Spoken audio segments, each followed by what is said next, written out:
O Ricardo Salles, o Motosserra, ele segue debatendo com o Humberto Matos, cadê?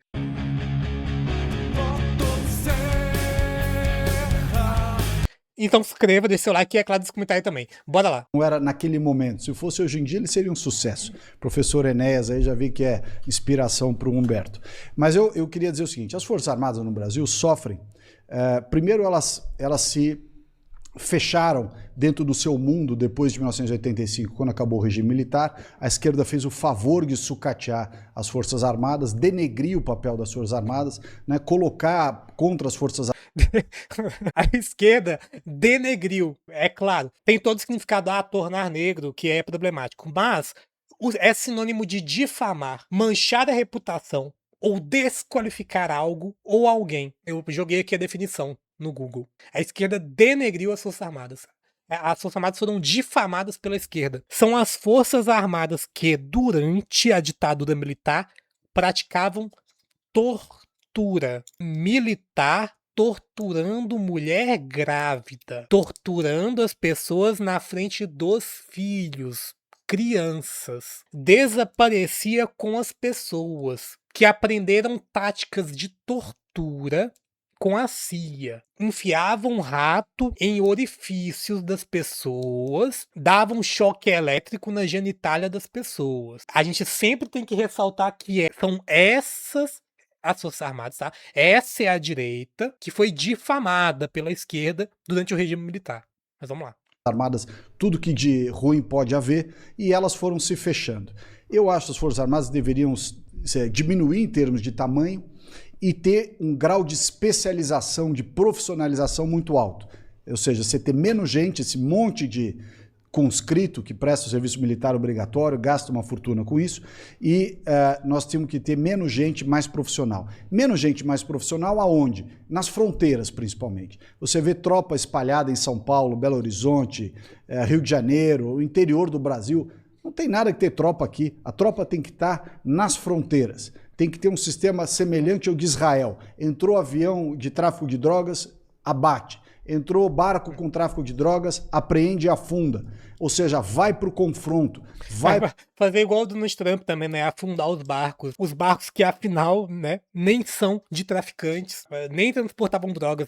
Na dúvida, abate. Mata a galera. Para o conflito, para essas drogas e armas que ficam entrando no Brasil. Se a gente tiver umas Forças Armadas neste gabarito, elas se justificam muito, sob o ponto de vista de despesa, e prestam um grande serviço ao país. Do contrário, fica essa eterna paranoia de guerra com a Argentina e que defesa externa da invasão e tudo mais. Não vai ter invasão nenhuma. O que a gente vê no Brasil é justamente isso, né? Você tem essa necessidade de especialização. O sucateamento das Forças Armadas, e ele é verdadeiro, começou com a esquerda, governo Fernando Henrique. E aí briga pelo orçamento com a esquerda.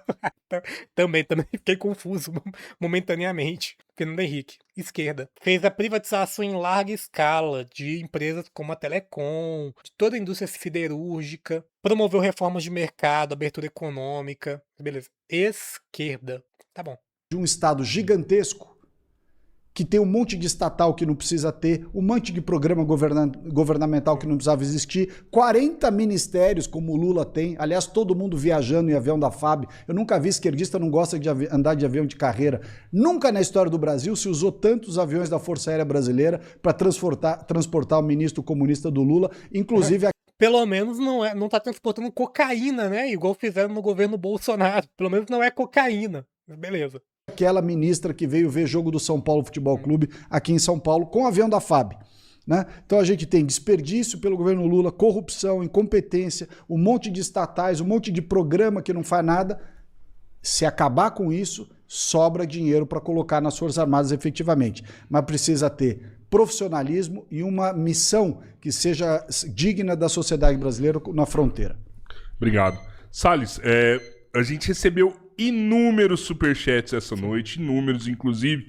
Fica o convite aqui para você voltar no Três Irmãos outras vezes. Volto. Né? Porque quem sabe a gente pode responder esses superchats.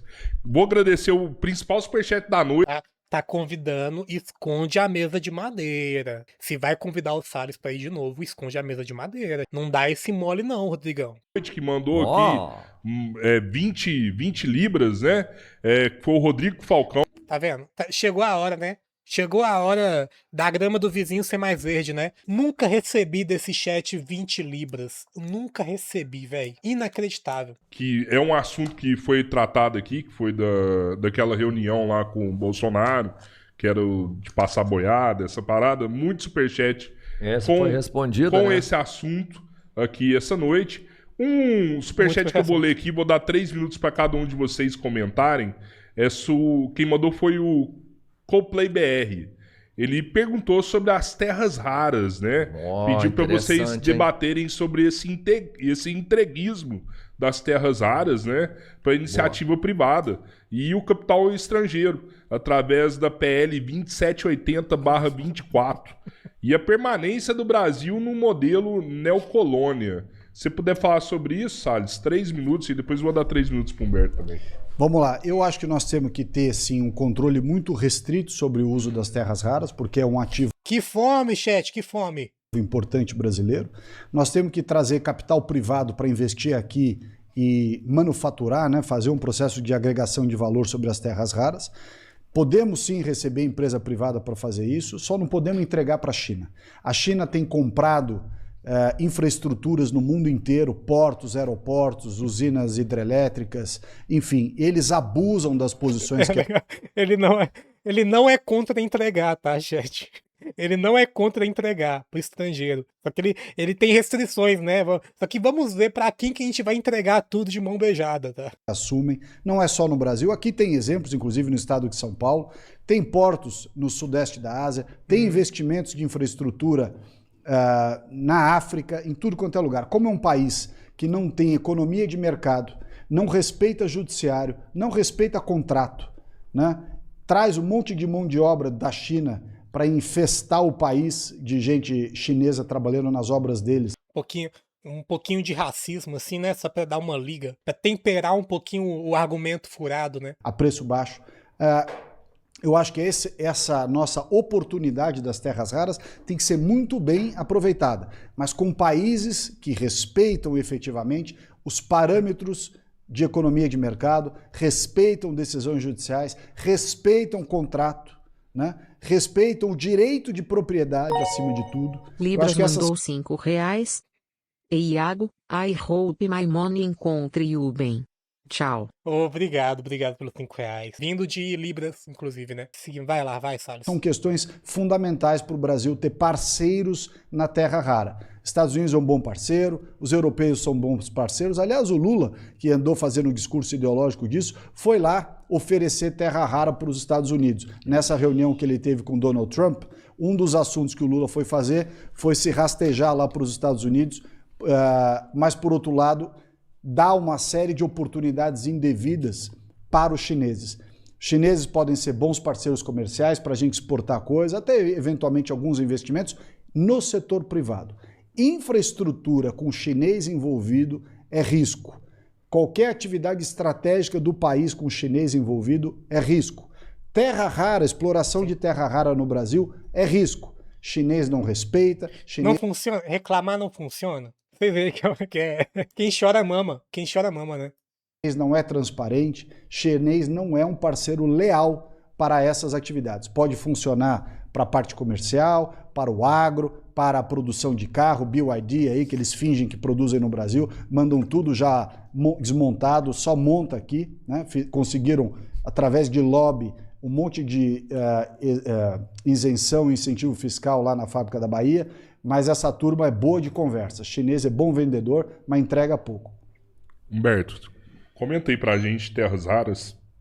É muito bom a gente ter esse superchat para responder, Rodrigão, porque eu fui meio mãe de Ná nessa história. Quando começou a função das terras raras e o Lula fazendo aquele discurso mais nacionalista, que ele é bom em fazer o discurso, eu cantei a pedra e disse, gente, o Lula não vai ter como segurar as terras raras. Por quê? Por causa da austeridade fiscal. Você conseguir realizar o processamento de terras raras é muito caro. Por quê? Porque depende de um investimento muito alto, a margem é pequena e se ganha na escala. Por isso que a China domina o mercado global de terras raras, porque tem um pesado investimento público lá. Os Estados Unidos não deu bola para isso, acabou transferindo isso para a China e agora está tentando voltar atrás. O que eu disse na época? Eu disse, gente, mesmo que o Lula queira segurar as terras raras, ele não vai ter como. Porque em função da austeridade fiscal, dessa política neoliberal que ele toca, não há espaço fiscal para desenvolver uma indústria de beneficiamento e processamento de terras raras no Brasil. Então eu falei, ele vai utilizar isso como moeda de troca, porque ele não consegue explorar isso e ele precisa acalmar o Trump em relação à questão das tarifas e construir ali algumas pontes. Eu falei isso meses atrás e agora aconteceu. Não é bola de cristal, não é mãe de Ná, é materialismo histórico e dialético. A galera sabe que a gente faz isso. Agora eu acho engraçado, porque o Ricardo defende o capital privado dos Estados Unidos em relação às terras raras, mas é contra o capital privado da China. E eu não consigo entender muito bem por quê.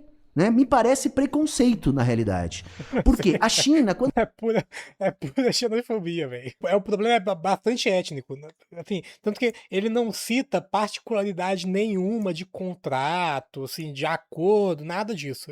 Ele citou anteriormente aparência do chinês, porque de acordo com ele é tudo igual, caráter também, tipo, é bom de vender, mas não entrega, é só racismo mesmo. Quando ela faz obras de infraestrutura no mundo, é diferente dos Estados Unidos. Os Estados Unidos, para investir o dinheiro dele, ele exige austeridade fiscal, ele exige privatizações, ele coloca bases militares nos países. A China não faz nada disso. A China desenvolve a estrutura de outros países para facilitar o comércio deles, para que eles ampliem a sua rede de comércio. Então eles vão construir uma ferrovia, eles vão construir um porto, porque eles querem esse porto, essa ferrovia, para poder melhorar, inclusive, a produção deles. Diferente dos Estados Unidos, que faz isso de maneira imperialista.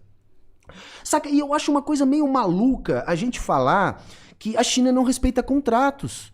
Não, na realidade a China respeita tanto os contratos que as empresas do mundo todo vão para lá. O que tem de diferente é que a China, que é um país socialista, exige transferência de tecnologia. E as empresas aceitam.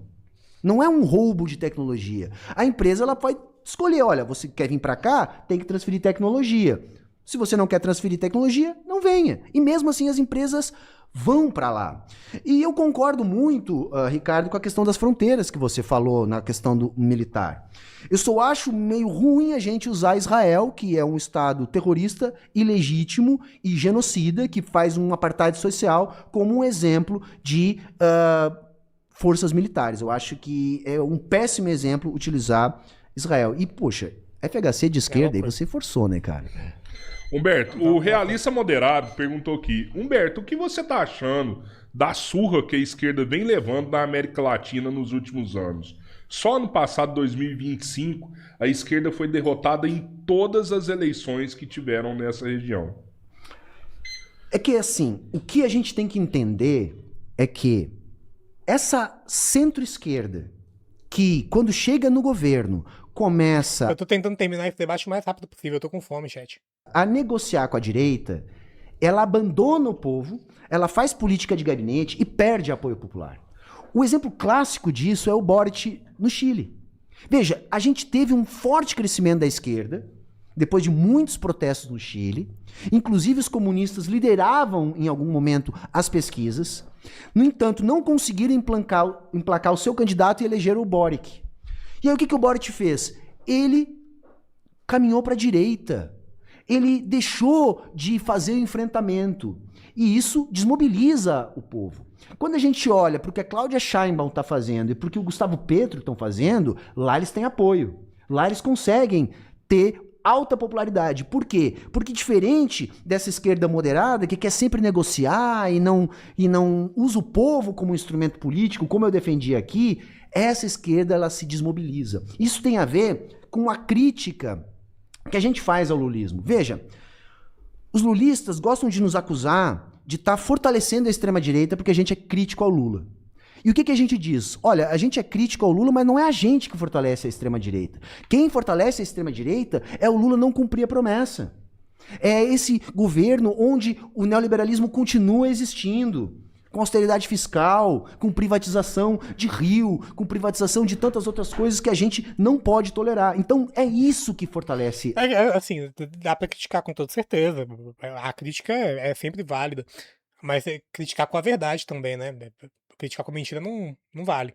A privatização de Rio, no caso, é concessão. Tá? E é diferente sim o regime, sim. Mas também criticar de forma estratégica, né? Partindo agora para uma eleição, né?